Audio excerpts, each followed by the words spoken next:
2장 5절 말씀부터 7절까지 말씀을 읽겠습니다.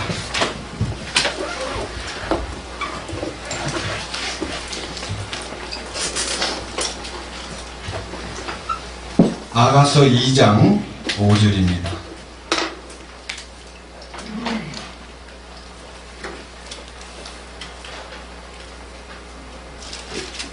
큰 포도주 병으로 나를 지탱하시오며 사과로 나를 위로하소서. 사랑으로 인하여 내가 병이 났나이다. 그분께서 왼손으로 내 머리를 고이시고 오른손으로 나를 껴안으시는도다. 오 너희 예루살렘의 딸들아, 내가 너들과 들의 암사슴을 두고 너희에게 당부하노니 너희는 나의 사랑하는 이가 기뻐하기 전에는 그분을 흔들지 말고 깨우지도 말지니라. 7절 말씀까지 말씀을 읽었습니다. 잠깐 기도드리겠습니다. 영광과 존귀를 받으시기에 합당하신 주님, 우리를 영원히 죄 가운데서 멸망할 수밖에 없던 이 비참한 운명에서 태어난 저희들을 그 사탄의 장중에서 끌어내 주시고 우리로 하여금 예수 그리스도 안에서 새 생명을 누리고 부활의 능력과 승천의 영광을 소유할 수 있고 왕국의 상속권에 대한 소망을 지니게 해주신 그 놀라우신 은총과 배려를 찬양합니다. 이제 우리가 그 안에서 우리의 모든 생애가 이 거룩한 사실과 이 거룩한 생명에 우리 자신들을 몰입하고 우리의 일생을 걸고 나머지 생애를 살고자 합니다. 성령님께서 우리를 장악하시고 통치해 주시며 이 거룩한 말씀을 통해서 우리에게 새 힘을 더욱더 공급하여 주옵소서. 이 시간도 말씀을 통해서 우리에게 필요한 진리에 눈을 뜨게 하시고 이 말씀을 듣는 것만으로가 아니라 이 말씀을 먹고 기뻐하고 감사하고 이 공급 안에서 철저히 주님의 사람으로서 살아가도록 이끄시옵소서. 이 자리에 참석하기 위해서 멀리 진산에서 달려오고 있습니다. 주님 그 발걸음을 인도해 주시고 우리 각자가 우리가 처한 현실에서 주님 앞에 감사하고 찬송하며 참된 만족 속에서 우리가 이렇게 모임으로써 더욱더 주님을 높이 노래하고 더 큰 감사를 우리가 느낄 수 있고 누릴 수 있도록 인도하여 주옵소서. 우리 주 예수 그리스도의 이름으로 기도드렸습니다. 아멘.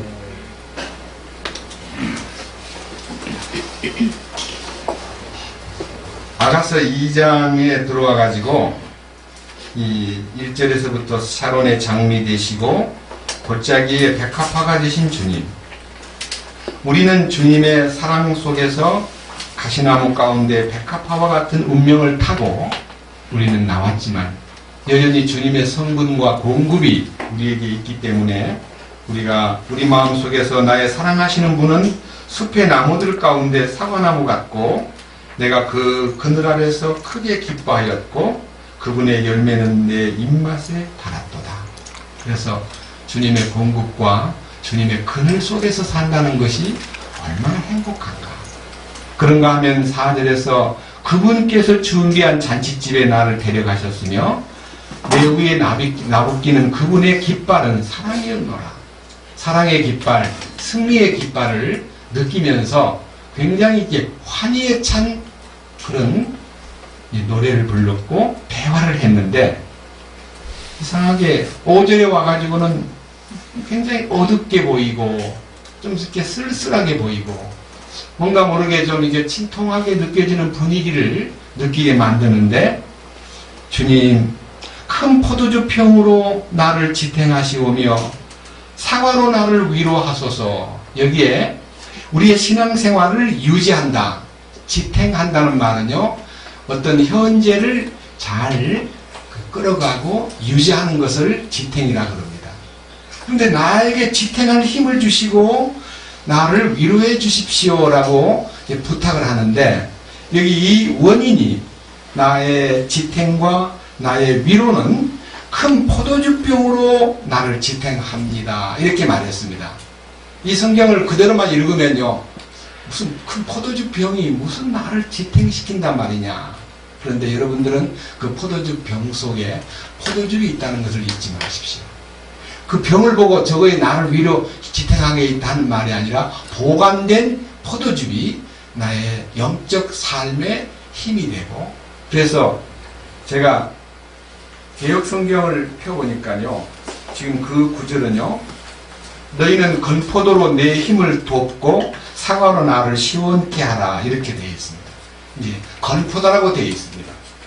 근데 이제 포도즙이든 건포도든 포도나무이신 하나님, 포도나무의 열매 되신 예수님, 그 포도 속에서 즙도 나오고 그 포도를 말리면 건포도가 되기 때문에 건포도냐 포도즙이냐는 논쟁보다도 포도즙으로 내 자신을 지탱한다는 말은 예수님의 보혈의 능력이 나에게 생명의 지탱의 에너지가 된다, 그 뜻입니다.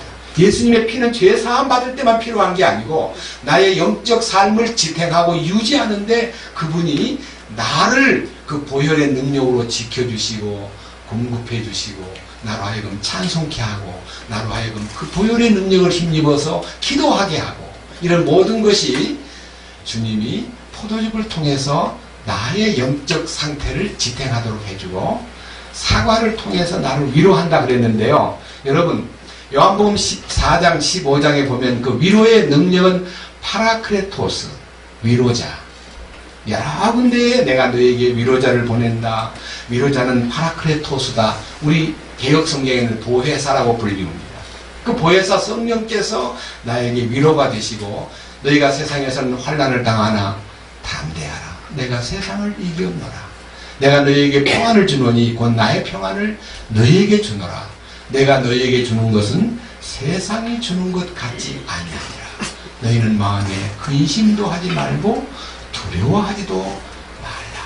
이렇게 해서 우리의 위로가 되시는 성령께서 우리를 이렇게 돌봐주신다는 약속, 보혈의 능력과 성령의 이끄심이 우리 자신을 포도즙을 먹고 사과를 먹는 것으로 비유되어 있습니다.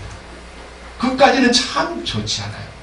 그런데 그 다음에 사랑하는 이여, 5절에 큰 포도즙 병으로 나를 지탱하시오며 사과로 나를 위로하소서. 사랑으로 인하여 내가 병이 났나이다. 이 문제는 상당히 큰 문제입니다. 병이 났다는 거예요. 이 병이라는 것은 제가 이제 이 부분에 굉장히 깊은 마음에 이끄심이 있어가지고 많은 한 주간 동안 병에 대해서 많은 생각을 했습니다. 여러분, 육신도 병이 들면요, 밥맛이 떨어져요. 잠이 안 와요. 열이 막 고열이 생기고 그 속에서 막 오한도 오고 그 다음에 만사가 귀찮고, 이게 이제 육신의 병이 들었을 때 생기는 증상입니다. 그 병이 점점 중해지면요, 완전히 이제 죽음으로 가는 겁니다. 두 가지. 두 번째, 혼이 병든다. 정신병. 정신이 병들면요, 제가 이제 인터넷에 가가지고요, 상사병에 대해서 한번 이렇게 조사를 해봤습니다. 아주 재미있게 제가 평생 상사병에 대해서 관심이 없었는데 이 아가서에 이 병이 약간 상사병 같아가지고 상사병을 이렇게 딱 치니까요, 상사병은 짝사랑이에요. 짝사랑 때문에 상사병이 드는 거 대부분 90% 이상. 그러나 이제 가까이 살던 사람이, 가까운 사람이 나이 들어서 헤어지는 것도 물론이지만요, 너무 젊은 날 한참 막 사랑의 꽃을 피우다가 갑자기 사고로 한 사람이 딱 죽었을 때 그 죽은 사람 때문에 상사병이 나는데 그 사람은 여전히 짝사랑이잖아요. 상대방이 반응이 없으니까. 그래서 여기 상사병에 대한 얘기를 보다 보니까요, 이렇게 기록이 되어 있습니다. 상사병은 이 현존하는 병들 중에 인류 역사상 최악의 병으로서 현대 의학 기술로는 어떤 방법으로도 치료할 수 없는 병이다. 이렇게 나와 있어요. 상사병은 치료가 안 된대요. 근데 이것은 왜 병이 왔느냐? 그 감염의 그 바이러스는 사랑 바이러스인데, 이 사랑 바이러스라는 말은 사람에게서 사람으로 전파되는 바이러스인데, 이것은 눈에 안 보이는 겁니다. 상사병의 병 원인은 바로 그리움과 사랑 때문이다. 그랬습니다. 그리움도 보통 그리움이 아니라 애간장을 다 타는, 애간장이 다 타들어가는 그리움이다. 사랑도 병일 때가 있어. 사랑하는 남녀 사이에 못 잊어서 그리워하고 고민하고 나머지 너무너무 괴로워하다가 생기는 병인데, 이 병을 흔히 짝사랑이라고 말하고, 그 짝사랑은 일종의 상사병이다. 그랬습니다. 처음에는 기쁨으로 사랑을 하다가 이내 마음을 졸이게 되고 마침내 그 증상이 숙검정처럼 속이 타들어가는 게 일반적인 증상이다. 이루지 못한 사랑을 가슴에 품고 사는 탓에 갖가지 형태의 신체 증상이 나타나고 심각한 정신장애를 일으키는 경우가 많고, 때로는 미쳐버릴 수도 있다. 그러니까 완전히 정신병자가 될 수도 있다. 그런 사람이 많다는 겁니다. 그렇기 때문에 빨리 조기 진단해가지고 이게 수습 안 하면은 어려운데, 상사병에 대한 얘기를요 조금 더 읽어보겠습니다. 서로를 생각해서 나는 병, 하지만 문자 그대로 의미와는 달리 짝사랑 경우가 대다수인데, 그냥 아무 이유 없이 온몸에서 고열이 나고 머리가 천근만근 무거워지고 그리고 산만해지는데 아무것도 집중이 되지 않는다. 주위의 일이 잡히지 않고 무기력해지면서 특히 목 위쪽에서부터 얼굴까지 막 열이 달아오르고 화끈거리면서 머리가 아프고 이유 없이 온몸이 쑤시는 것입니다. 그래서 그 사람은 혼자 앉아가지고 배시시 웃기도 하고, 이게 미치광이 같이 되는 거예요. 그 다음에 불안감과 초조감에서 잠을 못 자고, 그 다음에 공포 속에서 모든 감정이 복합적으로 막 빠르게 막 움직인다는 것입니다. 이런 얘기를 읽으면서요, 이제 아가사하고 대조해 봅니다. 술라미 여자는 짝사랑하는 거 아닙니다. 분명히 제가 이 아가서를 이제 보면서 이제 돌아가가지고 1장부터 다시 한번 복습을 해보겠습니다. 잠깐요. 1장 2절입니다. 그분께서 자신의 입에 입맞춤으로 내게 입맞추시기 원하오니 당신의 사랑은 포도주보다 더 낫나이다. 그러니까 여기서 두 가지. 주님, 내게 입맞춰 주세요. 나는 당신의 사랑에 빠져 있습니다. 그러나 포도즙으로 만족하지 않고 당신의 사랑 속에 그 포도즙보다 나은 더 깊은 사랑, 이 포도즙은 피 흘림의 사랑인데 더 깊은 사랑은 피 흘림에 머물러 있지 않고 부활의 능력과 영광스러운 승천, 영광스러운 왕국, 이것을 보는 눈이 열릴 때 기쁨은 배가 100배로 늘어나는 것입니다. 그런데 여기에 3절에는 당신의 좋은 이름이, 당신의 이름이 쏟아부은 향유가 싸우니 그러므로 처녀들이 당신을 사랑하나이다. 그러니까요, 자기 혼자만 1대1로 사랑하고 싶은데 많은 처녀들이 경쟁적으로 당신을 사랑하고 있나이다. 그러니까 사랑의 경쟁 속에 제가 있습니다. 그러는 겁니다. 여러분, 우리는 우리끼리는 질투하고 뭐 이렇게 움직이면서 사랑의 싸움을 하지 않지만요, 사실은 우리의 내적인 주님과의 관계를 더 깊은 부분으로 가고 싶고, 더 깊은 만남으로 가고 싶고, 아니면 1대1로 주님과 속삭이고 싶고, 1대1로 주님의 그 깊은 사랑의 침공에 초대받고 싶은 것이 우리의 심정입니다. 만약 그런 마음이 없다면 정상적인 그리스도인이 아닙니다. 여기에 4절, 그래서 주님, 나를 이끌어 주소서. 나를 이끌어 주면 나 혼자 주님을 따라가는 게 아니라 함께 손잡고 우리들 모두가 당신을 따라 달려갈 것입니다.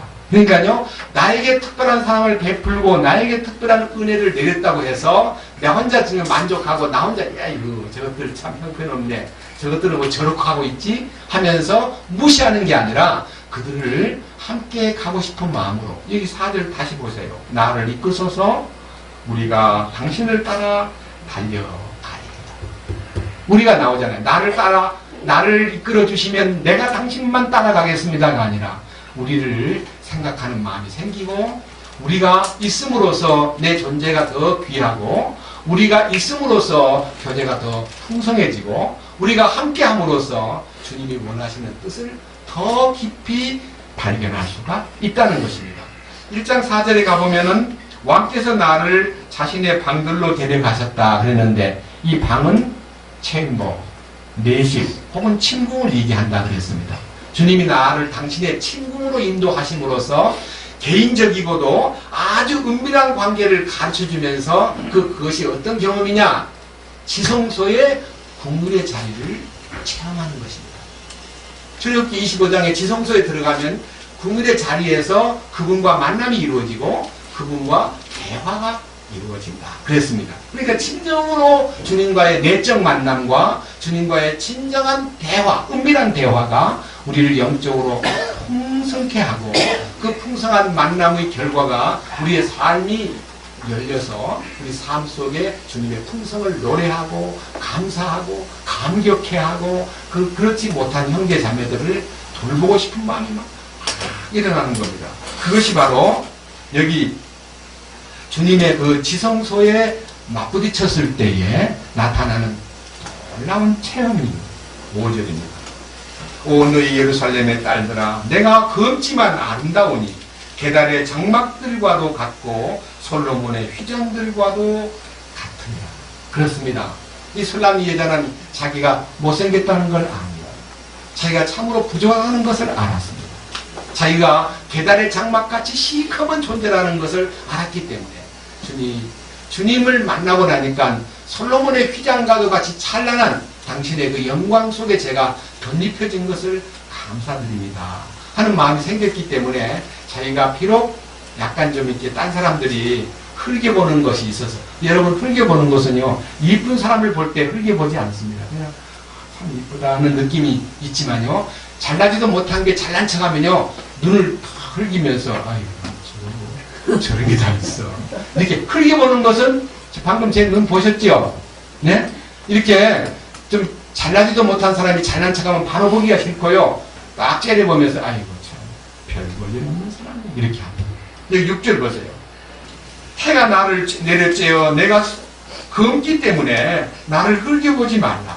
그러니까 이 술람이 여자는요 남들이 막 왕과의 관계에서 막 너무 이 시골 여자가 너무 출세해가지고 왕하고 너무 친밀하니까요 많은 사람들이 흘겨보는 거예요. 참 저 여자가 뭐가 그렇게 아니 솔로몬이 눈이 삐었지 저걸 뭐 예쁘다고 그럴 때 우리가요 고린도서 1장과 2장을 읽어보면요 똑똑한 사람, 지식이 많은 사람, 문벌과 막 지위가 높은 사람, 돈 많은 사람 아주 세상에서 총명한 사람 많잖아요.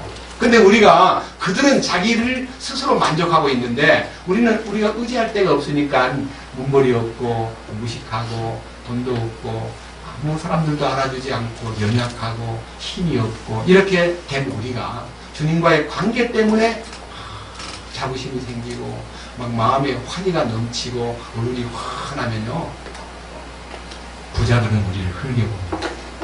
에휴 텅텅 빈 것들이 뭐가 좋다고 저렇게 미친놈들도 저런 미친놈이 어디가 있는가. 뭐 이 얘기하는 거 보니까 뭐 우리는 아무것도 없어도 괜찮아요. 우리 주님이 우리의 부유예요. 세상 사람 날 부러워하지 않아도 나도 또한 세상 사람 부럽지 않아요. 이렇게 말하니까 참 미쳐도 한참 미쳤구나. 이렇게 우리를 인간적으로 말해서 짠하게 보는 분들이 있다 이거예요. 그런데 여기서 자 6절 하반절에 내 어머니의 자녀들이 내게 노하여 나를 포도원 지기로 지키는 자로 삼았거니와 나는 내 포도원을 지키지 아니하였노라. 내게 노하여라는 말은요 분노를 살 만큼 미움을 사는, 다시 말하면 미움을 받는 사람들의 대여에 우리가 끼었다 할지라도 주님이 나와의 관계에서 너무 큰 사랑을 베풀어 주셨기 때문에 그런 분노와 핍박과 그런 어떠한 나를 향한 왕따를 시켜도 나는 주님과 함께 있다면 외롭지 않다 하는 이 자부심이 속에서 솟구치는 거예요. 그래서 7절에 내 혼이 사랑하시는 이여 당신이 한낮에 당신의 양떼를 먹이며 쉬게 하는 것을 내게 알려주소서. 어찌하여 내가 당신의 벗들의 양떼 곁에서 곁길로 가는 자 같이 되어야 하리이까. 그렇습니다. 주님과의 개인적이고도 은밀한 만남을 지성소에서 경험하고 그 국률의 자리에서 내가 비록 못생기고 내가 비록 아무것도 가진 것도 없고 내가 비록 남한테 내놓을 것은 없어도 주님 주신 그 풍성을 소유했기 때문에 내 마음은 자연히 양떼들 곁으로 간다. 양떼들은 주님의 교회입니다. 양떼들하고 상관없이 나는 나 혼자야 라고 말하는 사람은 사실 정상적인 신앙인이 아닙니다. 양떼들 곁으로 가서 절대 곁길로 가지 않고 주님 정하신 길로 가고 싶네요. 어디로 갈까요? 양떼들을 인도할 때 어디로 인도해야 되냐면 주님의 인도는 푸른 풀밭으로 잔잔한 물가로 인도하시는데 만약 거칠은 광야로 뭐 아니면 사막으로 인도한다면 말이 안 되잖아요. 그렇잖아요? 자 보세요.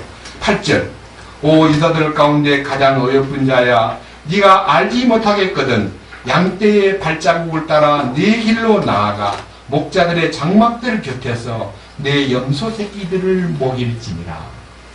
여기에요.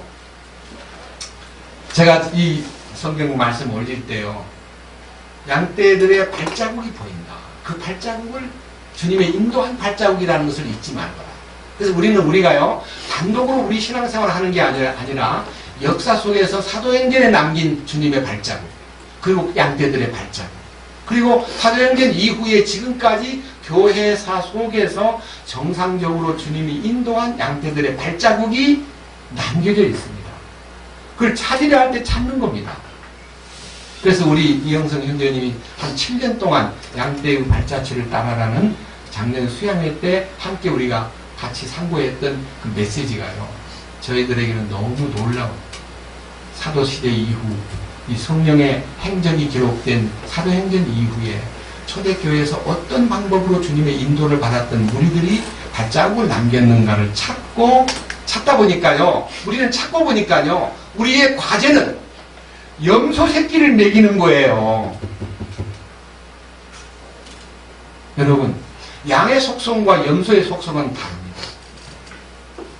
제가 이제 그런 데 대해서 이제 아가서 1장 8절 말씀 올릴 때 양과 염소 얘기를 했는데 양은요 거칠고 굉장히 투쟁적이고 욕심꾸러기고 개인주의고 염소는요 양은 사람이 가면 그냥 매 하고 이렇게 보는데요 염소는 무조건 꼭 문구를 대요. 왜 되냐면 붙을래? 한번 해볼래?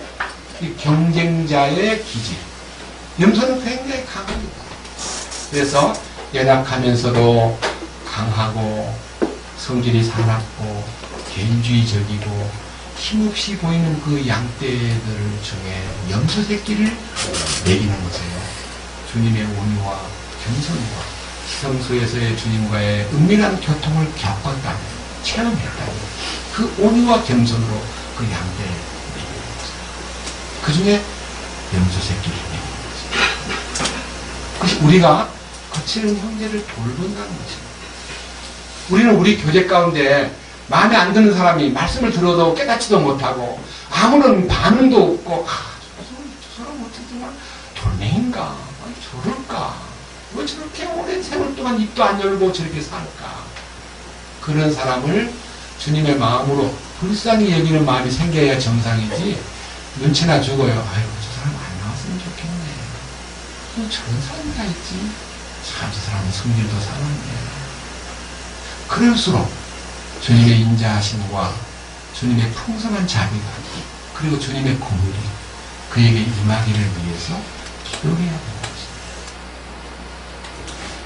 9절 우리를 이제 주님께서 너 사랑받는 너지만은 내 사랑아 그 말은요 솔로몬이 술람이 여자에게 말하는 것인데 우리 주님이 나보고 하는 말이에요.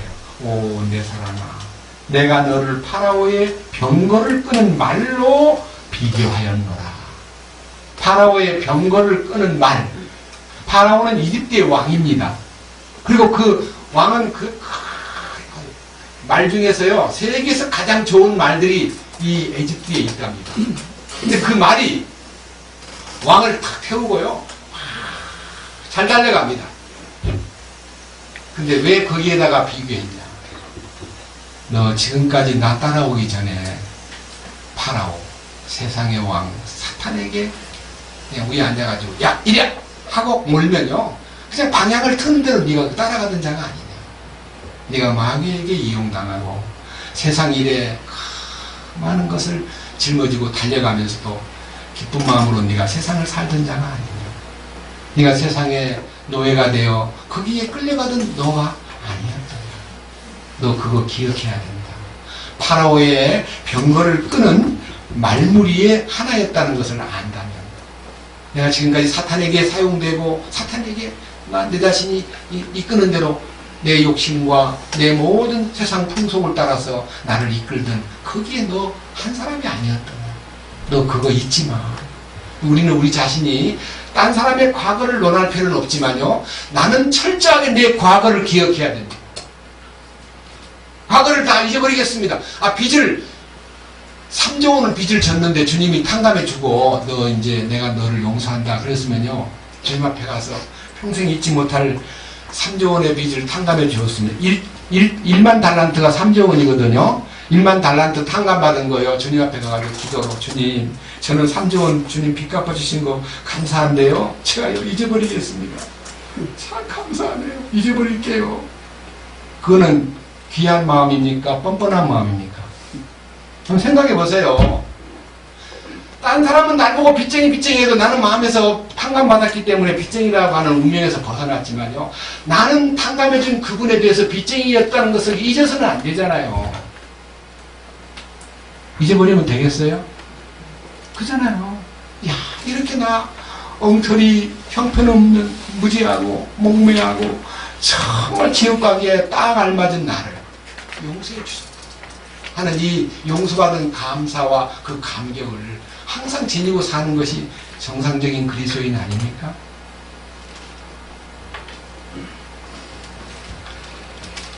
그런데 어느 날 12절에 가니 왕이 자기 개인의 파티, 자신의 식탁에 우리를 초대해 주었습니다.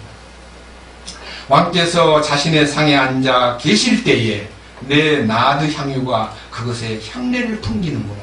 여러분, 이 말씀을 읽을 때 요한복음에 막달라 마리아가요, 예수님이 십자가 지시기 직전에요, 베다니에 오셨을 때에 아주 값비싼 나드 옥합을 깨뜨려 가지고 예수님의 발에다가 부었습니다. 그리고 자기 머리털을 풀어가지고 그 발을 닦았습니다. 눈물로. 그때 다른 제자들은 그 비싼 향유를 왜 이렇게 허비하냐고, 그걸 팔아가지고 가난한 사람들한테 부재나 좀 하지, 그걸 쏟아붓다니 그럴 수가 있냐, 이렇게 문제를 제시했을 때에 그 여인은 말이 없었고, 주님은 이 여자를 괴롭히지 말라, 저가 내게 좋은 일을 하였느니라. 이 여인이 내 몸에 향유를 부은 것은 내 죽음에 동참한 거다. 내 죽음을 예비한 거다. 이 복음이 전파되는 곳에는 이 여자가 행한 일도 말하여 그 여인을 기념하리라 그랬습니다. 오늘 우리가요, 우리 자신도 값비싼 향유가 주님 주신 겁니다. 내가 따로 준비한 게 아니라 주님 주신 거예요. 우리는 그것을 주님의 발에다가 부을 수도 있고 그분의 머리에다가도 부을 수 있고 우리는 쏟아붓는 거예요. 쏟아붓는다는 말은 나의 이 겉사람이 파쇄됨으로써 내 속에 들어있는 주님이 주신 모든 은혜로운 생명의 그리스도의 그 향기가 이 방 안에 진동하고 그로 인해서 주님이 기뻐하시는 것입니다.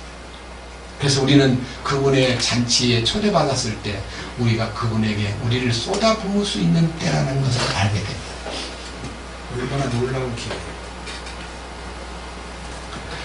그때 주님께서 13절에 내가 참으로 사랑하는 이는 내게 몰약구름이가 되시나니, 그러다 보니까요, 참으로 사랑하는 당신은 나에게 몰약구름입니다 하고, 몰약구름이라는 것은 주머니를 말해요. 주머니, 몰약이 들어있는 주머니. 몰약을 하나 여기 집은 게 아니고요, 몰약 주머니가 하나 딱 얻어졌는데 그 몰약 주머니는 주님의 죽으심의 향기를 품고 있는 주머니입니다. 우리가요, 세상 사는 동안에 그리스도의 향기를 토하는데 향기가 무슨 향기냐? 그리스도의 몰약의 향기. 몰약은 죽은 시신에다가 바르는 향기입니다. 그 말이 뭔 말입니까? 내 속에 주님의 죽으심의 향기가 퍼져나갑니다. 어떤 사람이 이런 말을 했답니다.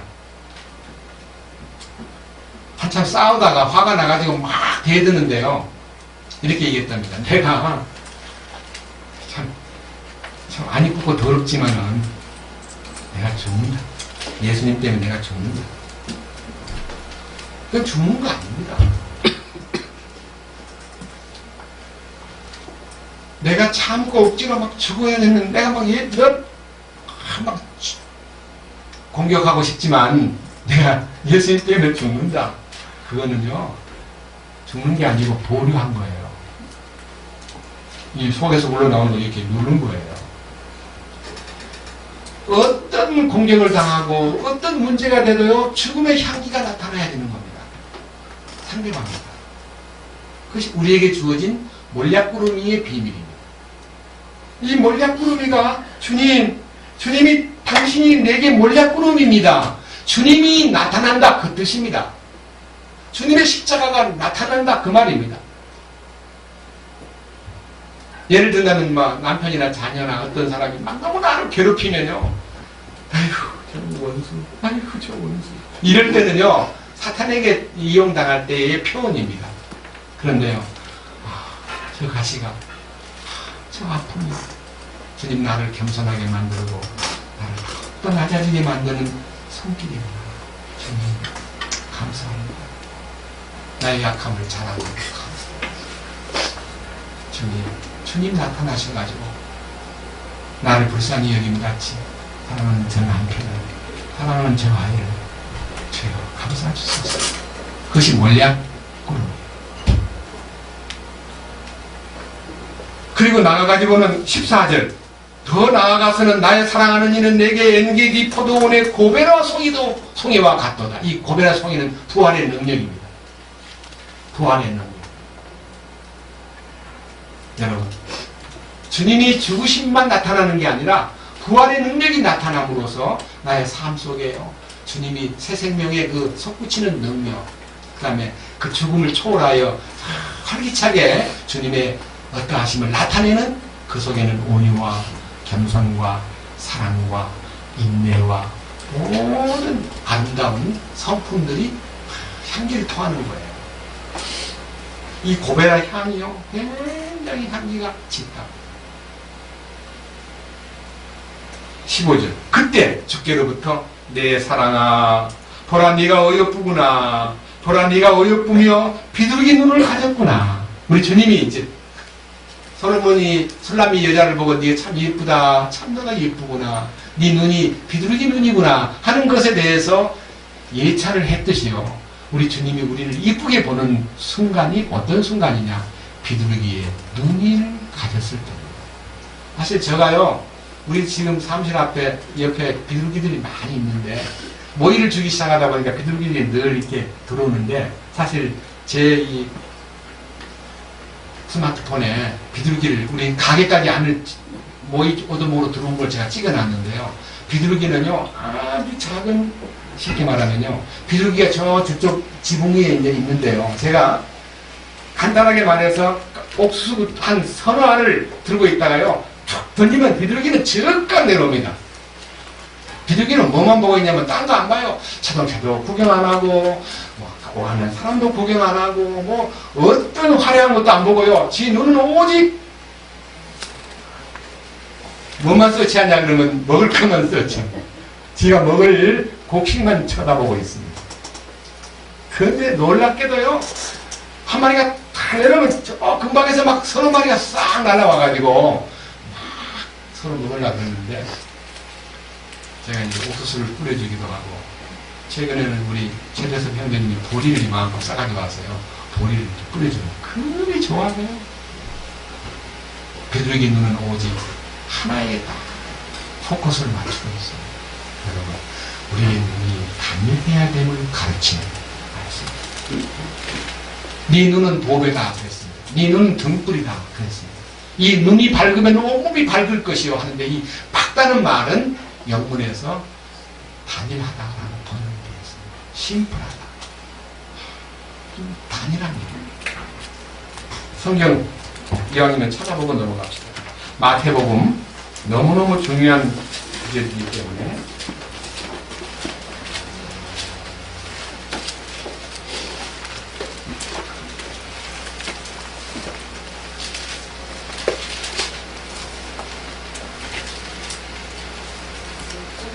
마태복음 6장 22절 다 같이 읽겠습니다. 몸에 등불은 눈이니 그러므로 내 눈이 단일하면 내 온 몸이 빛으로 가득하되 내 눈이 악하면 내 온 몸이 어둠으로 가득하리라. 그러니까 눈이 두 가지 눈이 있습니다. 하나는 단일한 눈, 또 하나는 단일하지 아니한 눈 그래야 되는데 하나는 뭐라 그랬어요? 악한 눈. 악한이라는 그 악이요. 제가 여러분에게 악이라는 용어가요. 역사 속에서 가장 오래된 민족이 셈족인데요. 그 셈족 중에서 중국 족속이요. 글자를 만들 때 전부 다 의미 있는 글자를 만들었습니다. 이렇게 물을 흐르는 걸 보고 내천자를 만들고 이렇게 삐쭉삐쭉한 산을 보고 내산자를 만들고 이렇게 전부 다 이 상형 문자, 이 모양을 보고 만든 거예요. 뜻이 다 들어있다 이 말이에요. 그 중에서 악자는요, 악자. 요거는 버금 아자고요. 요거는 마음 심자입니다. 버금이라는 말은 1등 하고 싶은 마음이 막 목결돼 가지고요. 정상에 올라가고 싶어 가지고 어떻게 저놈을 끌어내리지? 어떻게 저놈을 그냥 확 짓밟아 버리지? 여러분, 이 사탄이 네가 이것을 먹는 날 하나님처럼 된다고 하는 목표를 인간에게 줬기 때문에 인간은 하나님처럼 되기 전에는 만족이 없는 거예요. 이게 악이에요.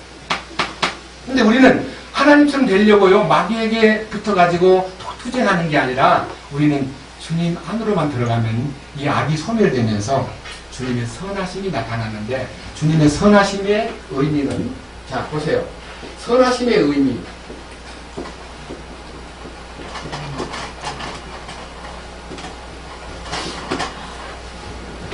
선하다, 아름답다, 그 다음에 의롭다는 건 전부 다 어린 양이 위에 탁 들어앉아 있는 거예요. 어린 양이. 맞아요? 안 맞아요? 네. 선한 것도 주님이 계셔야 되고, 아름다움도 주님이 계셔야 되고, 의로워지는 것도 주님이 계셔야 되는데, 특별히 양양자 밑에 나아자. 여기에요. 나아자라는 말은 요 뒤에 가면요, 죽음이라는 단어예요. 죽어야 나예요. 이게 안으로 딱 내려가면은 거기서 놀라운 역사가 일어나는 겁니다. 사랑. 여러분, 사랑이라는 것도요, 사랑은 받을 수 더하기 마음심이에요. 여기 마음이 있어요. 뭘 받냐 하면요, 사랑이라는 말은 받는 거다 그랬어요. 하나님 편에서는 주는 거지만 우리는 받는 거예요. 근데 우리가 지금 현재 결혼할 때 사랑 받으려고 결혼해요? 사랑해 하려고 결혼해요? 사랑 주려고 결혼해요? 예?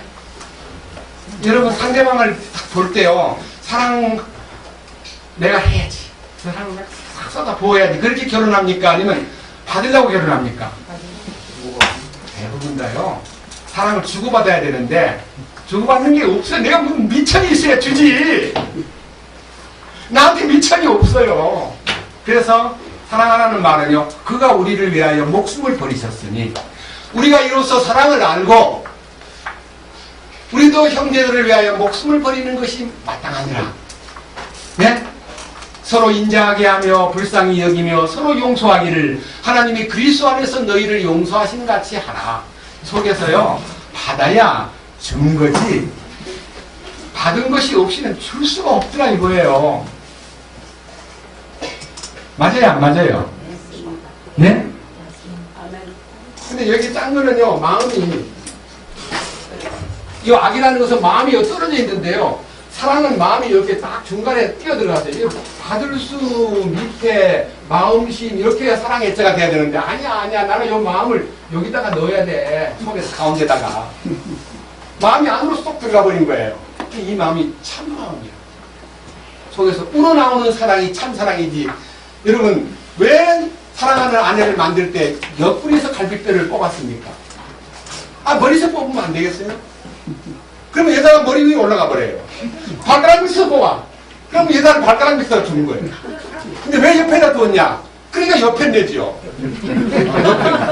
옆에다 둔 거예요. 가슴 속에 가장 심장 가까운 곳에. 하나님 우리를 만드실 때 머리뼈에서 뽑아서 여자를 만들거나 발뼈를 뽑아가지고 여자를 만들거나 손뼈를 뽑아가지고 여자를 만들면 손만 까딱까딱 하고 말 거 아닙니까? 사랑을. 사랑할 때는 반드시 사랑의 표현은 뭡니까? 품어야 돼요. 이 품는 것이, 이 포옹이라는 것이 얼마나, 이 허기의 기쁨이라는 게 얼마나 큰지.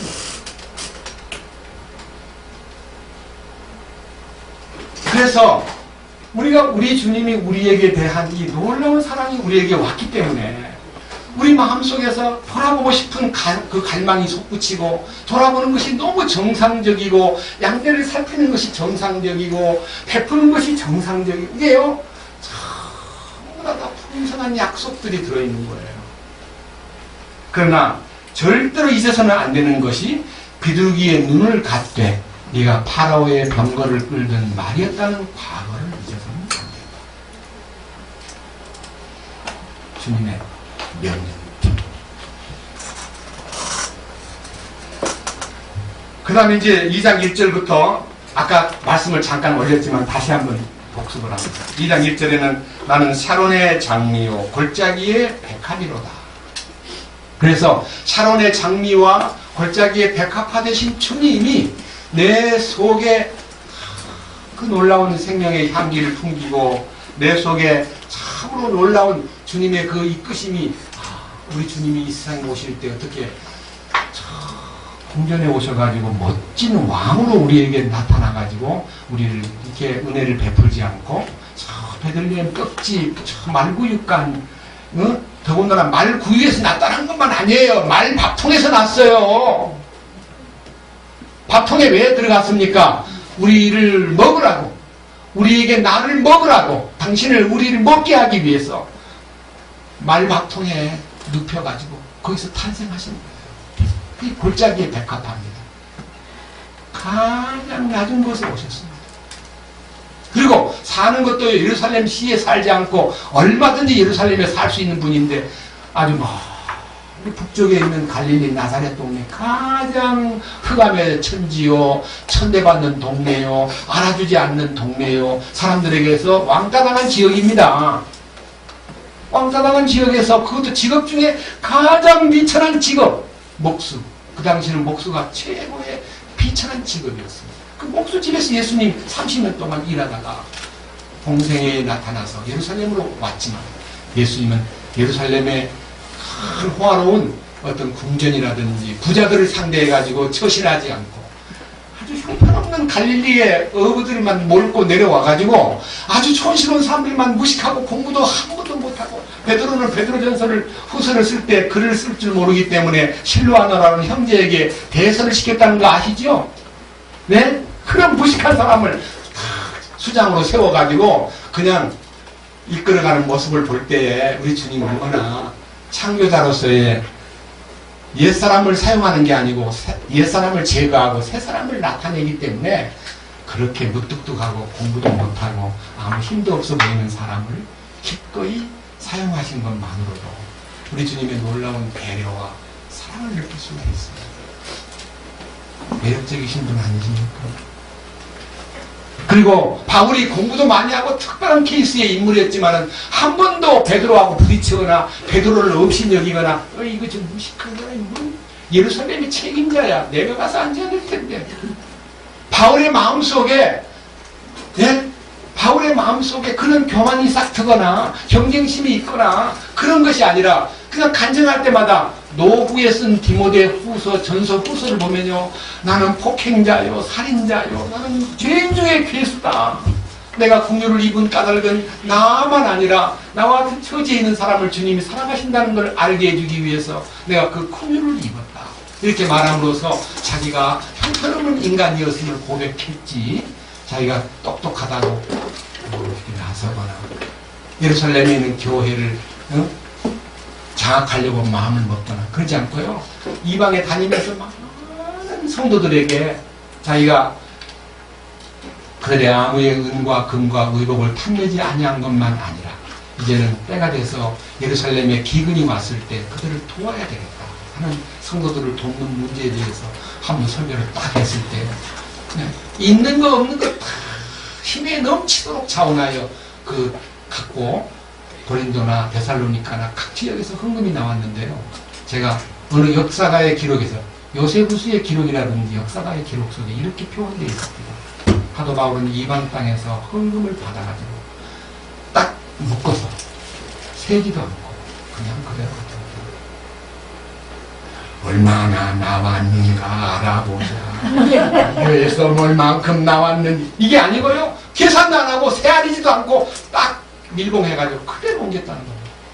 그대로 옮겼는데 왕이 막 소문이 나기를 바울이 말이야 이방에서 엄청난 돈들을 갖다가 예루살렘을 구제했다는 소문을 듣고 아 저 친구 돈이 많겠구나 하고 적어도 떡을 만지면 떡가루가 남잖아요. 맞지 않아요? 그러니까 이제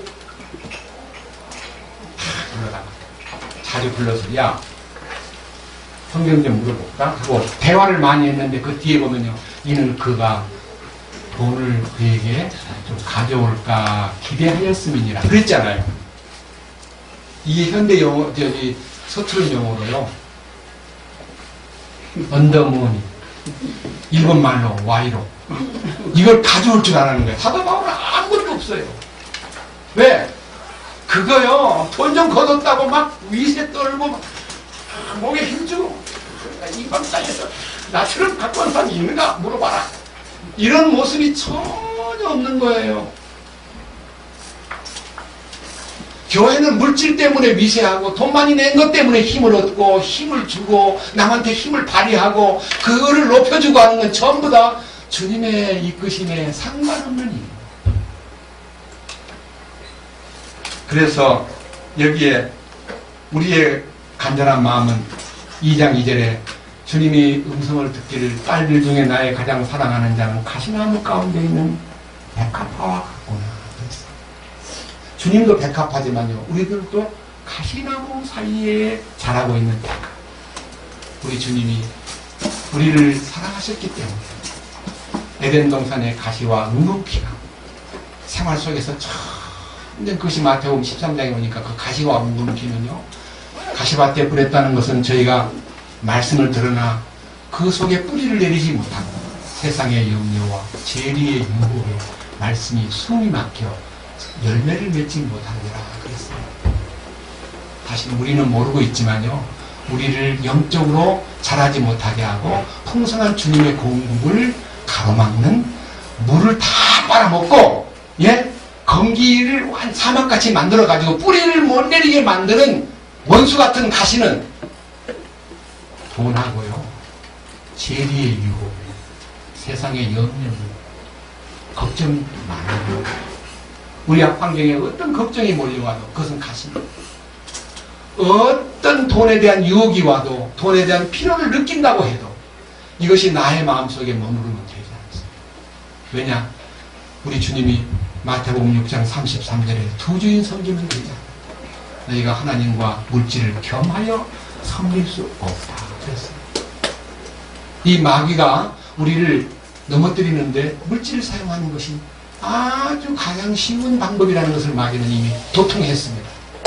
그렇기 때문에 돈을 사랑함이 일만하게 뿌리가 된다고 말씀하심으로써 이 물질의 마음이 딱 가면 그때부터 말씀이 뿌리를 내리지 못하고 말씀은 말씀이 오기는 오는데 여러분 말씀이 아무리 주어져도요 씨를 주었는데 씨가 이렇게 비닐장판에 올리면 씨가 발화가 안 되잖아요.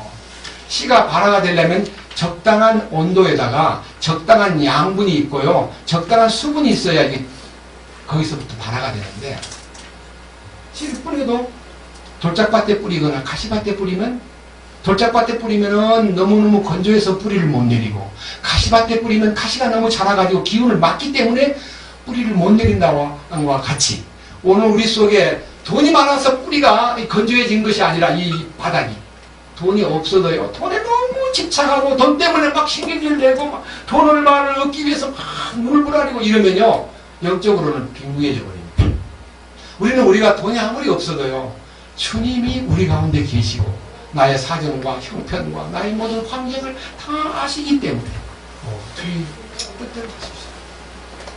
주님의 권위에 다 맡기면요 충분히 극복할 수가 있어요. 그것이 주님이 우리에게 약속한 2장 3절 아들들 가운데 계신 나의 사랑하는 이는 숲의 나무들 가운데 있는 사과나무 같으니 내가 그분의 그늘 아래 앉아 크게 기뻐하였고 그분의 열매는 내 입맛에 달았도다. 그렇습니다. 우리는 우리 주님이 우리를 모든 숲을 속에 많은 남자들이 많고 많은 인간들이 세상에서 크게 자기를 내세우지만 만민 가운데 으뜸으로 딱 올라서신 우리 주님, 우리를 위해서 이렇게 공급하시는데 사과나무를 통해서 그늘을 만들어주고 사과라는 열매를 통해서 우리를 풍성케 하는 주님.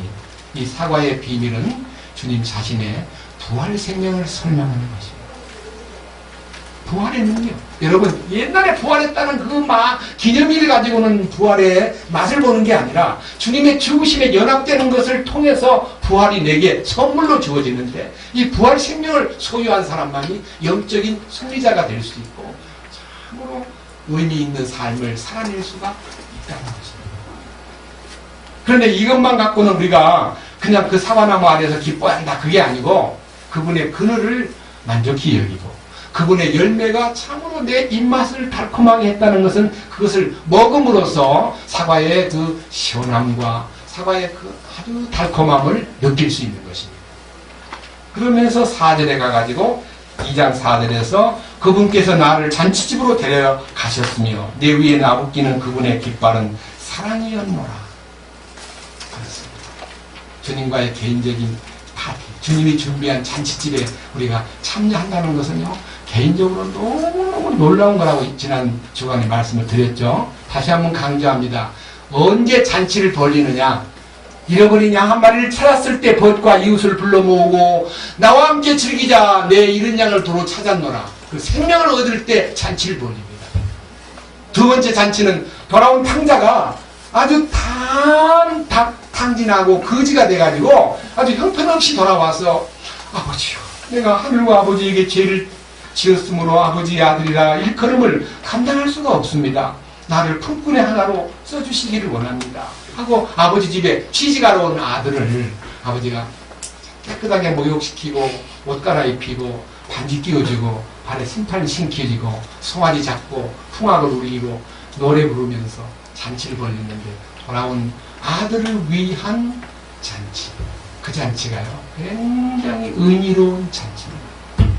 여러분 우리가 그 잔치를 경험해야 돼요.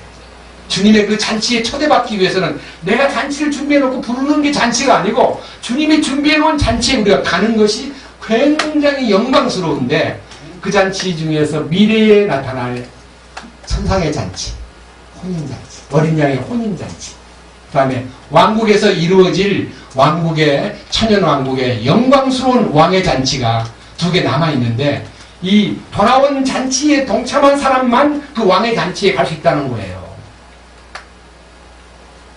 그런데 이런 소망이 넘치는 이런 사랑의 깃발을 느끼고 승리의 깃발을 느끼는 여호와 이레의 그 놀라운 손길을 느끼는 우리가 참 감사하게 생각해야 될 텐데 아까 말한 5절에 가가지고 왜 우울한 얘기가 나옵니까? 큰 포도주병으로 나를 지탱하시오며 사과로 나를 위로하소서. 갑자기요, 굉장히 놀라운 사실들을 알았고 엄청난 신비가 열렸는데 갑자기 무슨 뭘 어떻게 지탱하고 나를 위로해달라고 말하는 게 뭐냐? 주여, 내가 사랑으로 인하여 병이 났나이다. 그런데요, 여러분들 그리스도인의 병 종류가요 사탄에게 물리면요 사탄의 독이 퍼져서 병이 생기고 돈에 물리면 돈독에 물리면 돈병이 들고 사람과 관계에서 신용관계나 인간관계, 거래관계에서 사람에게 물리면 그로 인해서 낙심의 병이라든지 절망의 병이라든지 많은 종류의 병이 있습니다. 우리는 그런 병을 성경에서 논하고 있지 않습니다. 사실은요 사탄에게 이용돼가지고 병이 들거나 인간관계에서 병이 들어가지고 좌절되면요 영이 메말라 버리고 찬송이 딱 정지가 됩니다. 여러분 육신적인 타격을 입어가지고 어떤 인간관계, 교회 안에서의 사람과의 관계, 거래관계 아니면 여러 가지 관계를 통해서 생긴 나쁜 환경이 딱 부딪히면요 우리 이영승 형님도 고백했습니다. 10년 동안 성경이 안 빠지더라는 거예요. 성경이 안 빠져. 그건 어디냐면 수양에 참석하러 갔다가 약간 밀려나가지고 무시당하고 그냥 돈 없다고 그냥 깔보고 나가. 저 돈이 없기 때문에 방문 카드가 해. 방문 카드 지금 안 해. 나가. 그러니까 이제 애들 데리고 거기서 병이 들었는데 그 병을 10년 동안 아는 거예요. 성경 안 봐. 교회도 안 나가. 주님도 안 바라봐. 뭐라 그러는 게 주님 나 이러려고 구원받기 했습니까? 이게 원망이 이제 솔솔 올라오는 거예요. 근데 이 아가서의 병은 그렇게 실망해가지고 인간관계나 거래관계나 돈 문제 때문에 실망해서 병이 든 게 아니라요. 너무 풍성한 주님을 보았는데 그 풍성한 주님이 내게 실제가 안 되는 거예요. 실제가. 이 병은요. 속에서 아까 말한 상사병과도 같은 겁니다. 여기 상사병에 대한 치료 방법이 있는데요. 뭐라고 치료 방법이 나왔냐면요.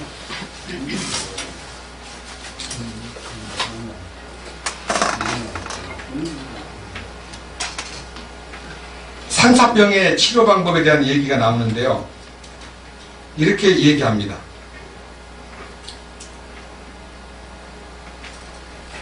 상사병에 대한 얘기 마지막 부분요. 상사병은 밝은 곳을 싫어하며 입맛이 떨어지고 잠을 챙겨도 잠이 오지 않고 또 비장이 손상됨으로써 우울증이 막 몰려오고 그 다음에 상사병은 감정과 감각이 다 한 사람에게 집중되어 있기 때문에 일상생활에 지장을 주기도 하고 몸의 심장과 비장에 우울체가 생김으로써 이 기운을 해결해 줘야 기분을 완화시킬 수가 있고 만약 가장 빨리 낫게 되는 방법은 자기가 원래 사랑하고 있던 사람을 만나거나 그 사람이 와서 푹만 주면 병이 싹 도망가 버린대요. 순식간에. 맞죠?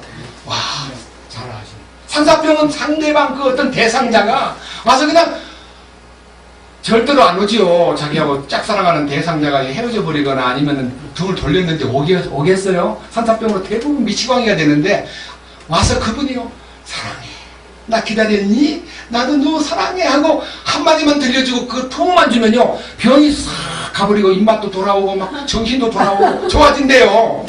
근데 그런 케이스가 없기 때문에 병원 신세를 지고 병원에서 의사가 아무리 말을 잘해줘도 그 여자의 마음 같지 않고 그 남자의 마음 같지 않기 때문에 겁만 돌고 마치 제가 군대에서 신병교육대 65년도 입대를 했을 때요 제가 아는 이제 부대 안에 훈련 받다가 막 배 아프다고 대부분 다 바깥에서 잘 먹고 있다가요 한 이틀 사흘 굶다가 막 너무 많이 먹어가지고 배탈이 났어요.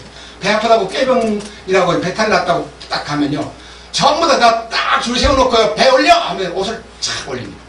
올리면 빨간 약 뭔지 아세요? 옥수전기 아니고 일본 말로 아까진기지. 그걸 솜을 이만큼 붙여가지고요 눈 감아! 그래놓고 배에다가 다 하고 가. 그래서 자기가 약도 안 주고 배에도 서로 보고 웃다가요 이래요. 꾀병들 하지마 곧 있으면 나. 배에다가 빨간 약을 발라주면서 가. 그러니까 그 다음에 그걸 안 하고는 다음부터 아무도 그 얘기를 하니까 아무도 안 와. 그러니까 첫 번 케이스만 빨간 약 발라주고 그 다음에 아무도 안 오게 만드는 거예요. 왜? 막 군대가 막 그거 배 아프다고 막 야 얘들이 뭐 집에서 잘 먹고 있다가 군대 와서 잘못 먹으니까 빨간 약을 치료주면 가라 그러는데 저도 이제 그런 모습을 보면서 전에 그 신병교육대에서 근무를 했거든요. 야 그렇구나. 정신적인 병이라고 생각하는 거예요. 그런데 여기에서 먹지도 않고 생각도 집중이 안 되고 막 머리가 아프고 잠도 못 자고 그래가지고 결국 영양실조가 되고 하던 사람이요 그 상대방이 나와서 딱 안아만 주면 병이 싹 나아버리는 것이 상사병의 특징이듯이 이 아가서에 나타나 있는 술람미 여자의 간절한 갈망이 성경에 나와 있습니다. 여기 아까 얘기한 대로요 2장 5절에 큰 포도주 병으로 내가 나를 지탱할 수 있습니다. 그 포도주 병을 보니까요 주님의 피가 다 보관되어 있는 포도즙이 있단 말입니다. 그 보혈을 바라봅니다. 그 다음에 사과로 나를 위로하소서. 성령의 위로와 파라크레토스의 곁으로 불러줘가지고 자기를 돌봐주는 그것을 바라만 보고 있다가 속에 이루어지지 않기 때문에 병이 났는데요. 그가 갑자기 다 꿈을 꿉니다. 꿈을 6절에 무슨 꿈을 꾸나요? 같이 보겠습니다. 다 같이요. 그분께서 왼손으로 내 머리를 고이시고 오른손으로 나를 껴하시는도다. 이게 해결책이야. 그분이 나타나가지고 그냥 그래. 근데 보세요. 왼손에다가 머리를 품고 오른손으로 품어주는 게 뭡니까? 이보다 더 큰 포옹이 어디 있습니까? 근데 이게요, 꿈이에요. 희망이에요.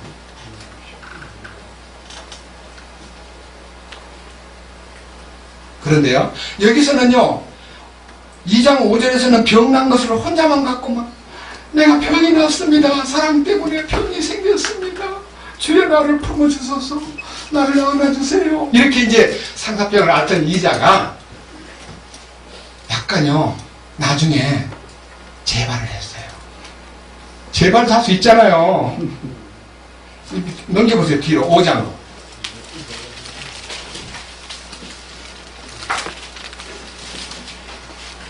6절. 아주 성경이요, 기가 막히게 묘사되어 있습니다. 이거를 육정적으로나 인간적으로 풀면요, 아무것도 없는 빈 껍데기지만요, 성령의 인도를 받고 주님과의 관계를 통해서 보면요, 너무너무 놀라운 성경입니다. 5장 6절. 내가 나의 사랑하는 이에게 문을 열었으나 나의 사랑하는 이는 스스로 물러나 가셨도다. 그분께서 말씀하실 때에 내 혼이 쇠하였나니 내가 그분을 찾았으나 만날 수가 없었고 그분을 불렀으나 그분께서 내게 응답하지 아니하셨도다. 그러니까요, 자기는 문 열어놓고 주님 어서 오세요 하고 영접을 하려고 그랬는데 주님이 안 나타나는 거예요.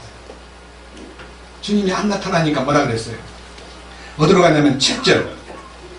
도시를 도는 파수꾼들이 나를 만나면, 이제 주님 만나고 싶은 사람한테 다른 파수꾼을 만나는 거야. 파수꾼, 워치만이 파수꾼이에요. 근데 도시를 순행하는 파수꾼을 만나면 어떻게 됐어요? 좋은 일이 일어나요? 그들이 여러 명이야, 여러 명이 나를 쳐서 내게 상처를 입혔으며 성벽들을 지키는 자들이, 맨 똑같은 파수꾼이 나를 어떻게 했어요? 네? 내 너울을 빼앗아가 버린 거예요. 여러분, 너울이 뭐예요? 베일이잖아, 베일. 처녀가 이렇게 너울을 이렇게 씁니다. 사랑하는 자만 그 너울을 베낄 수 있습니다. 근데 도시의 파수꾼이 너울을 빼앗아가 버렸습니다. 그리고 상처를 입혔습니다.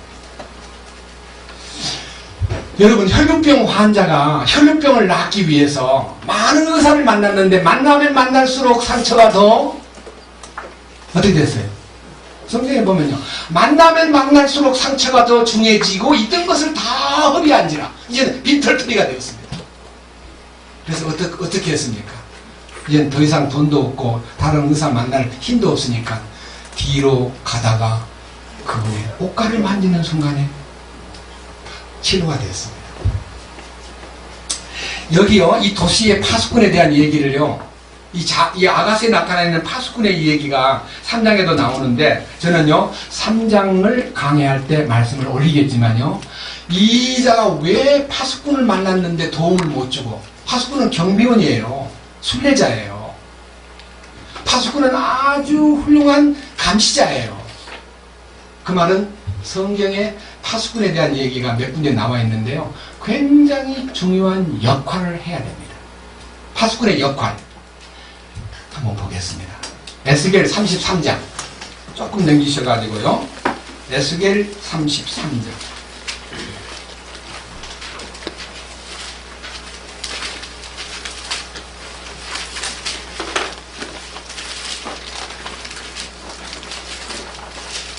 에스겔 33장 2절. 사람의 아들아, 내 백성이 자손들에게 말하고 그들에게 이르라. 내가 칼을 가져다가 어느 땅이 임하게 할 때에 그 땅의 백성이 자기 지역에서 한 사람을 취하여 자기들의 파수꾼으로 세운다 하자. 칼이 그 땅에 임하는 것을 그가 보고 나팔을 불어 백성에게 경고하되 어떤 사람이 나팔 소리를 듣고도 경고를 받아들이지 아니하므로 칼이 임하여 그를 제거하면 그의 피가 그의 머리로 돌아가리라. 그가 나팔 소리를 듣고도 경고를 받아들이지 아니하였은즉 그의 피가 그에게 돌아가려니와 경고를 받아들이는 자는 자기 혼을 건지리라. 그러나 칼이 임하는 것을 파수꾼이 보고도 나팔을 불지 아니하여 백성이 경고를 받지 못하였으므로 칼이 임하여 그들 가운데서 어떤 사람을 취하면 그는 자기 불법 가운데서 제거되었거니와 그의 피는 내가 파수꾼의 손에서 요구하리라. 파수꾼의 임무가 뭡니까? 나팔 부는 거예요. 나팔 부는 거. 자, 파수꾼은요, 밤에도 야경을 하고 성벽에 올라가서 야경을 보다가 누가 오면, 적군이 오면 파수꾼 나팔을 불어가지고 전체를 준비하게 만들고 전쟁에 대비하게 만들고 그 다음에 그것을 피할 수 있는 길을 열어주는 것이 파수꾼의 역할입니다. 오늘날 그 파수꾼은 나팔 부는 주님의 일꾼들입니다. 소위 말하는 목회자들입니다.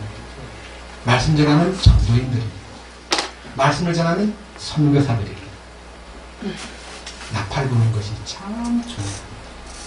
그런데 우리들 시대에 나팔을 부는 많은 나팔수들, 다시 말하면 파수꾼들이 어디에 있냐, 어디에 서 있냐. 여기 지금 이 아가서에 등장하는 나팔 부는 사람으로서의 나팔수가 아니라 바로 주님과의 은밀한 사랑을, 주님과의 진정한 개인적인 깊은 사랑을, 주님과의 사랑 때문에 병이 든 자를요 돌보는 목회자가 아니고 상처를 입히고 노을까지 벗겨버리고 고통을 주는, 회방을 넣는, 주님의 은총을 걷어가버리는 이런 역할을 하는 파수꾼이 있는데 그 파수꾼은 어떤 파수꾼인가? 성경에 예언되어 있습니다. 이사야 56장을 보겠습니다. 앞으로 넘겨서 조금, 이사야는 예레미야 바로 앞에 있습니다. 이사야 56장.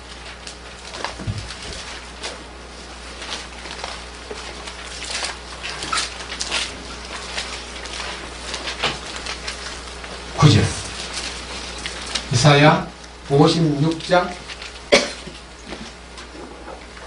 9절. 들에 있는 너희 모든 짐승들아, 숲에 있는 너희 모든 짐승들아, 참으로 삼키려 올지어다. 여기 짐승이 몰려온다는 말은요, 이방 세력, 많은 거짓된 세력이요, 짐승 같은 마음으로 하나님의 선민을 해코지 하려고 몰려오는데 그것을 예수님은 이리와 늑대라 그랬습니다. 사자도 거기 포함되어 있습니다. 양을 먹으려고 막 쫓아옵니다. 10절. 그의 파수꾼들은 눈먼 자들이요. 파수꾼이 눈이 멀면 짐승 오는 곳이 안 보이잖아요. 네? 파수꾼은 눈먼 자들이요. 다 무지한 자들이며 다 말 못하는 개들이므로 짖지 못하는 도다.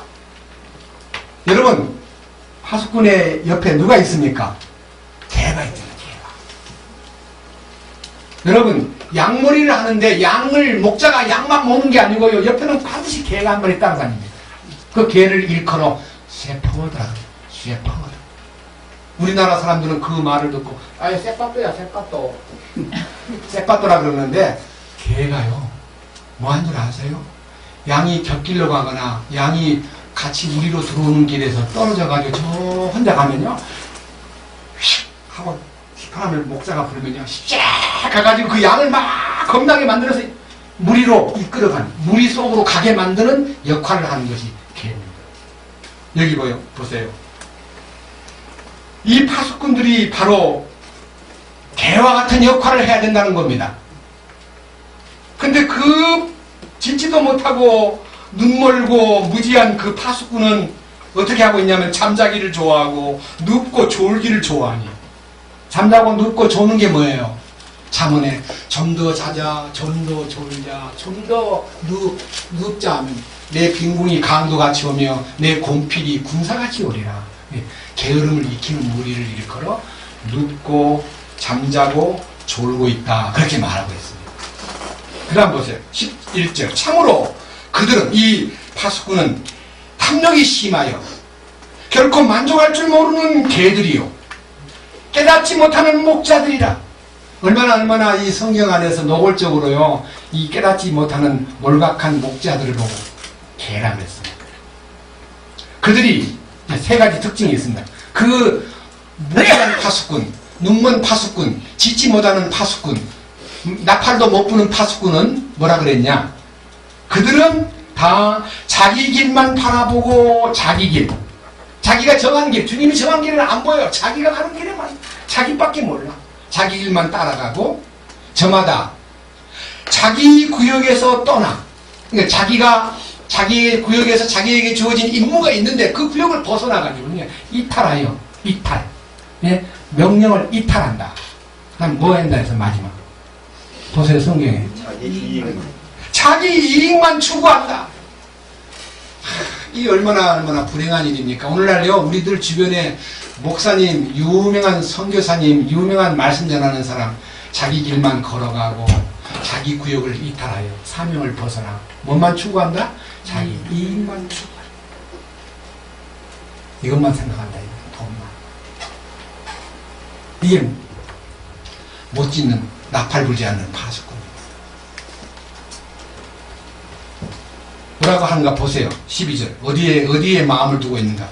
그 몰각한 파수꾼이 말하기를 너희는 오라고 사람을 불러들여요. 내가 포도주를 가져오리니, 포도주는 세상 즐거움입니다. 포도즙은 예수님의 피지만요, 포도주는 세상을 즐기는 도구요, 술입니다. 내가 포도주를 가져오리니 우리가 독주로 우리 몸을 가득 채우자. 내일도 이날과 같고 더 풍성해지리라. 그러니까 계속해서 세상 향락을 추구하고 돈만 챙기고 자기 구역을 벗어나서, 여러분, 우리 주님이 정하신 구역 내에서 자기 위치를 지키고 지체의 분량만큼 자기 역할을 담당하고 각각 자기의 위치에서 자기 역할을 다 맡아서 지체가 자기 일을 하듯이, 이 손가락이 제일 길다고 해서 야 이것들아 너희는 나보다 키가 작지, 야 엄지야 너는 마디가 2마디밖에 없지, 나는 마디가 3마디야, 넌 나보다 못해, 까불지마, 나는 1등이야, 나는 짧아도 굉장히, 나는 1등이라는 거 몰라? 한 번도 손가락끼리 싸운 적이 없습니다.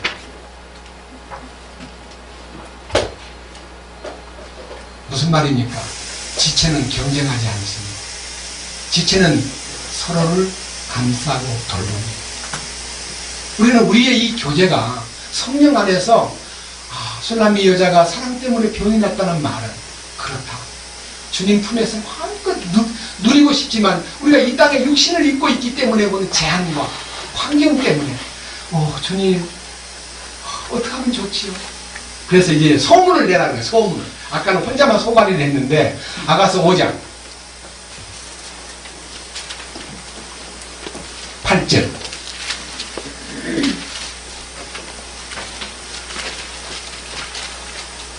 다 같이요 읽겠습니다. 5장 8절. 오 예루살렘 딸들아, 내가 너희에게 당부하노니 너희가 나의 사랑하는 이를 만나거든 내가 사랑으로 인하여 너희 낫다고 그분께 전하려구나. 아까는 혼자만 소가리를 했는데 이제는요, 예루살렘 딸들에게 막 내가 이렇게 당신을 사모하는 마음 때문에 병이 났다고 좀 전해주시오. 예, 주님한테 좀 알려주시오. 그렇습니다. 여러분, 어떤 방법으로 주님한테 알리는 겁니까? 중보 기도를 통해서 알리는 겁니다. 내가 병 났다는 것을 우리들에게 말해줘. 나 혼자만 끙끙 앓고 집에 들어앉아가지고 교회도 안 나고 찬송도 안 부르고 교제도 안 하고 그렇게 알면 아무도 알아주지 않는데요, 교제 가운데 선포합니다. 나는 주님 생각하는 마음 때문에 병을 났어. 나는 십자가의 도를 깨닫지 못한 상태에서 십자가의 도는 알고 있어. 죽었다는 말을 알았는데 난 죽고 있질 않았어. 부활의 능력을 알고는 있는데 부활의 능력이 내 삶 속에 나타나지 않고 있어. 성천의 그 영광스러운 얘기, 왕국의 그 왕권에 대한 얘기 듣긴 들었는데 왕으로 섬기지 않고 살고 있어. 여러분, 나도 어떻게 좀 왕 앞에 좀 얘기 좀 해주면 안 됩니까? 여러분, 나 이런 사정을 좀 말해주세요. 그분한테 좀 말 좀 해주세요. 여러분, 그런 마음이 있어야 안 되겠어요? 저는 최근에 그런 마음을 가진 분들 몇 사람을 만났는데 너무너무 간절하게 기도가 끄떡으로 나고 그렇게 진실된 고백을 한 사람을 위해서 무시하거나 깔보지 않고 주님 그 병을 치료해 주십시오. 주님과 주님 품에서 마음껏 이 은혜를 누리고 그 놀라운 생명을 함께하는 사람들 주여 많아지게 해주십시오.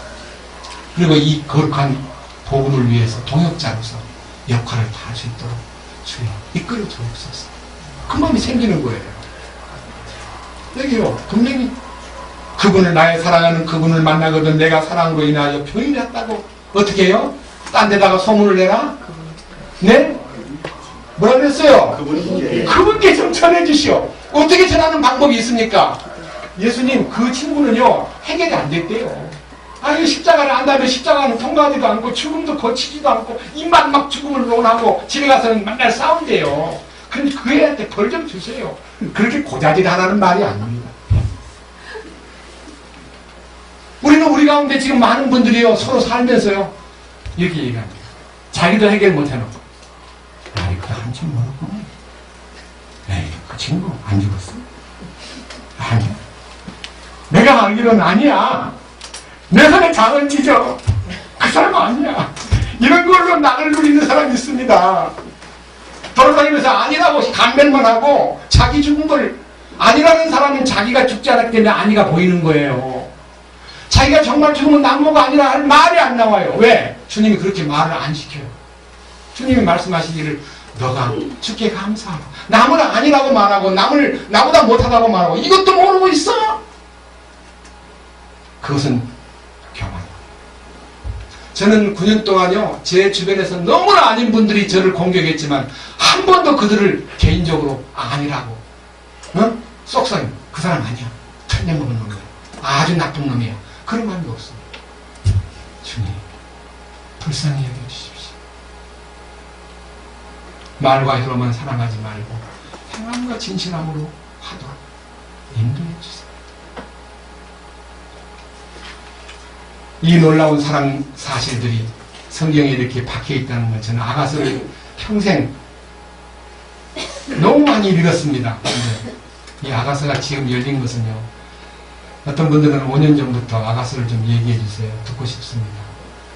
한 부분 한 부분 약간씩 간헐적으로는 얘기했지만요, 이렇게 세부적으로 얘기한 적이 평생 처음입니다. 제가 지금 평생 처음 강의합니다.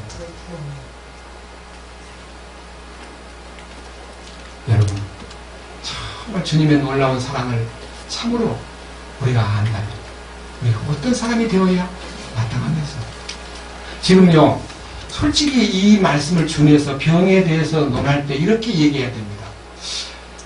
예수님의 보혈로 죄 씻음 받고 새 사람이 되었다고 산소나 부를 때요, 주 예수 내 마음에 들어와 계신 후 변하여 새 사람이 되고, 주 예수 내 마음에 들어와 계신 후 망령된 행실을 끊고, 주 예수 내 마음에 들어와 계신 후 완전히 변하여 새 사람 되었다는 찬송을 불러놓고도 생활 속에는 새 사람이 아닌 허운 사람, 낡은 사람, 옛사람이 준동하고 거기에서 내 모순이 발견될 때 병이 되어야 마땅한데 병이 안 들어.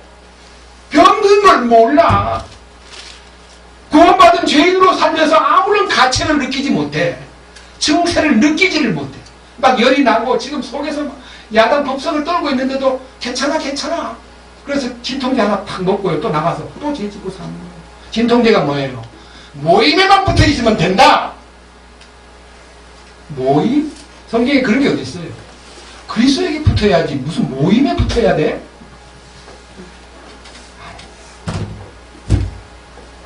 병 증세가 사실은 속에서 내열로 말씀에 집중이 안 되고 찬송 불러도 의미가 전혀 들어오지 않고 찬송 불러도 맨날 어린애 찬송만 부르는 거예요. 속죄함 주 예수 내 죄를 속했네. 맨날 그 찬송, 죄 사함 받은 찬송만 부르고, 간증하라면 30년 전 죄 사함 받은 간증밖에는 할 게 없어. 그럼 지금은 어떻게 사냐 물어보니까 할 말이 없어. 도시를 순행하는 자에게 다 뺏겨버렸어. 상처 입고 노을도 뺏겨버리고 도시를 도는 자한테다가, 사실은요 우리가요 도시를 도는 자하고 이별해야 주님 만납니다. 보세요. 하나 더 보고 마칩시다. 3장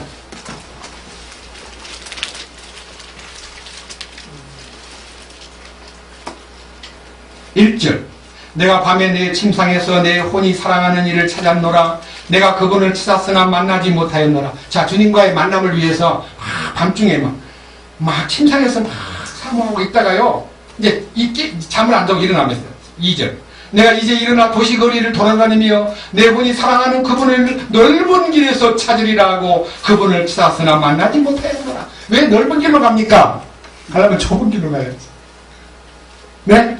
그분을 찾으려고 막 사람 많은 데 찾아간 거예요. 넓은 길에 사람이 많죠. 근데 가니까 딱 한 분이 나타납니다. 3절. 도시를 도는 파수꾼들이 나를 만나매 내가 그들에게 이르기를 내 혼이 사랑하는 이를 너희가 보았느냐? 너 그분을 만나보았느냐? 그분은 어디가 있는지 아느냐? 도시를 도는 파수꾼이 누구라 했어요? 몰각한 목자들. 자기 사명을 다하지 못하고 나팔을 안 부는, 예? 경고의 나팔을 불지 않는, 맨날 좋은 얘기만 하고 성공 얘기만 하고 번영 얘기만 하고 잘 되는 것만 얘기해주는 목자들이 거짓 목자입니다. 4절. 그들을 지나치자마자 내 혼이 사랑하는 이를 내가 만나서 그를 붙잡고, 언제 만납니까? 도시를 도우는 파수꾼하고 이별해야 돼요. 우리 심홍석 형제님이 망하고 있다가요, 장님이 눈을 뜨려면요, 도시에서 끌고 나와가지고 따로 데리고 와서 그를 눈을 띄워주고 하는 얘기를 강조하는 얘기가 한 1년 전에부터 계속 그 얘기 많이 하셨어요.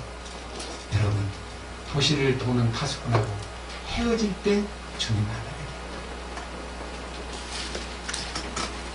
여러분, 저는 도시를 도는 파수꾼의 한 사람으로 파수꾼 생활을 30년 넘게 했어요. 아까 이사야 56장 9절 이하에 있는 짓지 못하는 개였어요. 자기 길만 추구하고 자기에게 정해진 구역을 떠나서 본래의 임무를 떠나서 자기 이익만 꿈꾸고 자기 출세만 꿈꾸고 자기 명예만 추구하던 그런 몰박한 목자 생활을 30년 넘게 했어요. 저는 이런 말을 할 자격이 없습니다.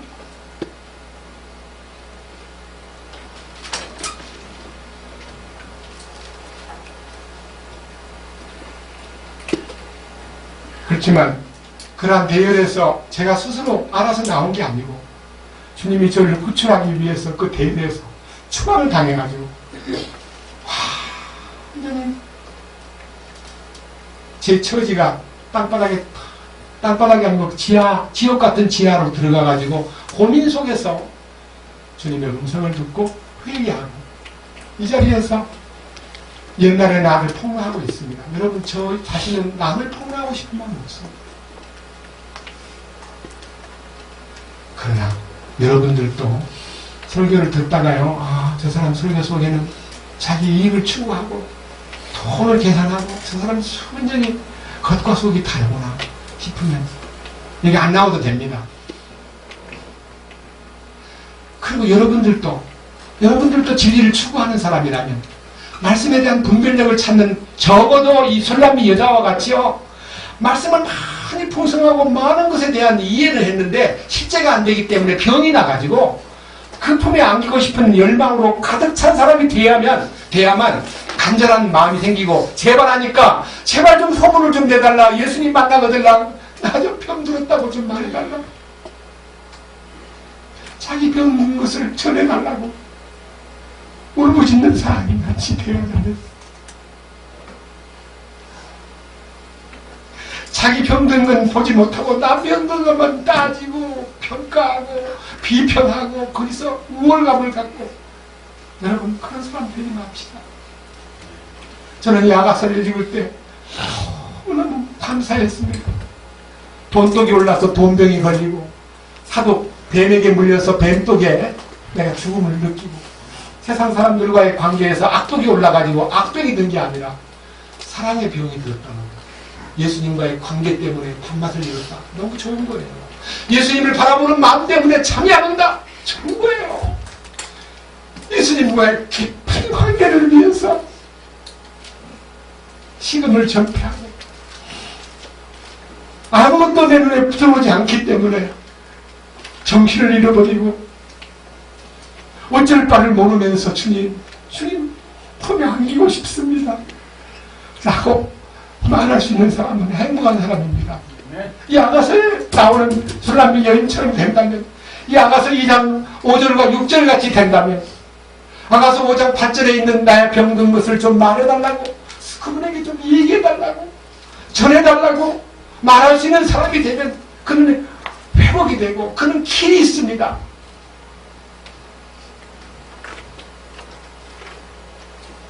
이 놀라운 사실이 실제가 되고요, 우리 가운데 역사가 나타나기를 주님의 이름으로 간청하면서 여러분들 속에 이 아가서가 실제가 되기를 간절히 원합니다. 주님을 사랑합니다. 오 주여 감사합니다. 오늘 이 아가서에 나타나 있는 이 말씀이 술람미 여자가 고백한 여자가, 주님 나는 큰 포도주 병으로 인하여 내가 지탱하고 사과 때문에 내가 위로를 받고 있지만 내가 사랑 때문에 병이 났습니다. 주님이 나를 왼손으로 내게 벽이 되게 하고 오른손으로 나를 안아주는 실제를 맛보고 싶습니다. 주님의 품에 안기고 싶습니다. 이렇게 고백한 진실된 고백이 나의 고백이 되고 우리의 고백이 되게 하여 주옵소서. 주님, 우리가 성경도 많이 알고 말씀도 많이 들었지만 귀에 딱지가 않도록 십자가 얘기를 듣고 죽음 얘기를 듣고 부활 얘기를 들었지만 감각이 없고 거기에 대해서 안타까움도 없고 너무너무 자각 증상이 없는 그 신령들을 불쌍히 여겨주소서. 차라리 술람미처럼 자기가 병든 것을 사람들에게 말해주면서 예루살렘의 딸들아 내가 병들었다는 것을 예수님에게 좀 알려주시오. 내가 이렇게 외치고 싶소 라고 말하는 진실된 고백자들이 더 많이 일어나도록 역사하여 주옵소서. 이 거룩한 뜻이 하나님 아버지의 왕성하신 능력과 전능하신 힘이 우리 각자에게 임하여 이 거룩한 뜻을 받들어 주님 기뻐하는 참된 성취와 참된 실제를 맛볼 수 있도록 돌보아 주시옵소서. 우리 주 예수 그리스도의 이름으로 기도드렸습니다. 아멘.